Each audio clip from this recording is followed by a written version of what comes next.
আসসালামু আলাইকুম বন্ধুরা। আমি গত 25 দিন আগে একটা বন্য বিড়ালের বাচ্চা রেস্কিউ করেছিলাম একটা ঝোপ থেকে। কিন্তু এই 21 থেকে 22 দিন আগে আবার একটা বড় বন্য বিড়াল এই কুয়াটা থেকে উদ্ধার করলাম। আমার ঘরের পাশে একটা কুয়া আছে, যেটার মধ্যে প্রায় সময় শিয়াল, কুকুর, হাঁস, মুরগি এবং বন্য বিড়াল পড়ে, যার জন্য আমাকেই রেস্কিউ করতে হয়। কুয়াটা আসলে আমাদের না, আমাদের আরেক চাচাদের। এই বন্য বিড়ালটা রাত 10টার দিকে পড়েছিল কুয়ার মধ্যে।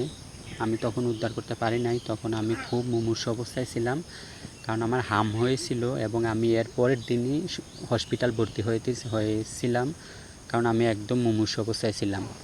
কিন্তু পরের দিন ফজর নামাজের সময় যখন উঠলাম, তখন এই বন্য বিড়ালটার আবার চিৎকার শুনে অনেক মায়া হলো।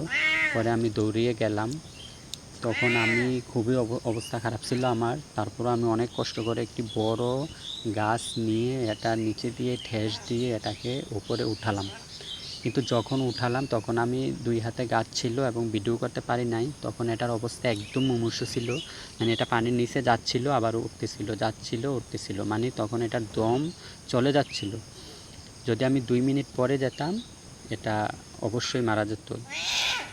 তবে এটাকে যখন আমি উপরে তুললাম অনেক কষ্ট করে, তখন এটা উপরে তোলার পরে এটা মাটিতে মানে অজ্ঞানের মতো পরে এটা আসলে বেঁচে ছিল নাকি চলে গিয়েছিল কিনা আমি বলতে পারি না, কারণ আমি মুমূর্ষু অবস্থায় ছিলাম। আমি পরে ঘরে এসে আবার শুয়ে পড়েছিলাম।